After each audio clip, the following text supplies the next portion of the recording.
I'm saying hello today on a rather chilly September 22nd, 2013 from Buffalo, New York with two historic preservation and architecture experts. Right here I have Paul McDonald, who actually is, please tell me what exactly you do for your organization. For the organization, I'm actually president of the Campaign for Greater Buffalo History, Architecture, and Culture. Perfect. And you also work for the City of Buffalo? Yes, for the school district? I'm an architect, and I'm director of facilities for the Buffalo Public Schools. Perfect. And Tim, what do you do? Yeah, my name's Tim Thielman. I'm the executive director of the Campaign for Greater Buffalo, and I also have my own LLC called Neighborhood Workshop, and I do urban design consulting. Okay, so both of you are in the field of architecture and urban planning, so two real experts. Well, I've just come off a 2-hour tour here in this wonderful, wonderful open-air bus, and it's called the Whirlwind Tour of Buffalo, right? Correct. Let me just show off the whole bus with its lovely safari design and the open roof here. Great, great tour. Would you mind maybe running me through some of the highlights of the tour so people understand what we saw? Yeah, I mean, the Whirlwind Tour, basically, it's a tour that we try to give an overview of Buffalo architecture. Try to show the highlights. One of the things is show what we call the three great American architects, works by Richardson, Sullivan, and Wright. Buffalo's the only city other than Chicago to have works by all three of these architects, and give people just a background of Buffalo architecture. We saw some amazing places. I love the Richardson-Olmsted Complex. Can you maybe give a little overview of what that is and what's going to happen with it in the future? Well, I think Tim is probably really the expert on Richardson.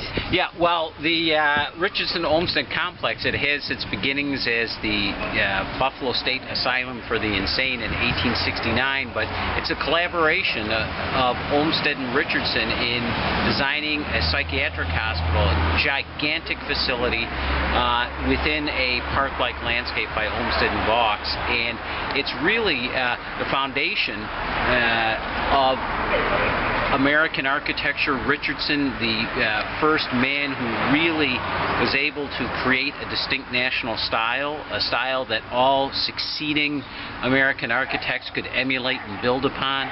Olmsted, of course, famous is the designer of Central Park and Prospect Park in Brooklyn. Kind of a launching pad not only for American architecture, but for the city of Buffalo on the national stage. It's maturing, it's founding its institutions, whether it's a park system, a great art museum, a historical society, literary, musical societies. All this stuff is flourishing at the time, but this is the first building which really puts an international stamp on Buffalo as a city to be reckoned with. And then, one of the interesting things about the Richardson-Olmsted Complex is we go on this tour from a building conceived by Richardson in 1869-1870 to a house designed by Frank Lloyd Wright just about 30 years later, and we can see that because of the efforts of architects working in Buffalo, Richardson, Sullivan, Wright, that American architecture progresses more in that 30-year span than American architecture progressed in the previous 300. So it's a extremely vital time, development happening in a pell-mell manner, but yet there's this real effort, a will to greatness and civic advancement, which you can see, what we have today. We're sitting here on a parkway system designed by Olmsted. Really the rebirth of Buffalo as a city, a compelling place to live and visit, is based on the heritage that these people gave us. Can I ask you for a second here, actually, because this humongous Richardson Romanesque complex was actually abandoned for quite a number of years, and it's just an absolutely gorgeous building. What's happening to it today? Well, it took a Herculean effort to save it because, like all psychiatric hospitals, there was a deinstitutionalization during the 1970s. And we actually, key members of our organization, sued to force New York State to maintain the building. And by the by, we ended up here in Buffalo with $100 million for historic preservation projects, including $75 million for the Richardson. And as we speak, in fact, next week, part of the complex, for the first time ever, is going to reopen as a public park. Part of the Olmsted Vaux landscape had been taken over by parking lots. Those have been ripped out. The original Olmstedian design has been reestablished.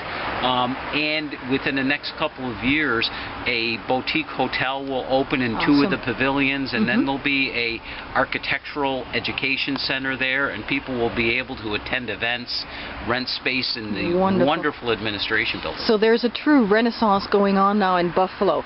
Now, we're going to do another clip, and we're going to come back with some more information about your organization with both of you.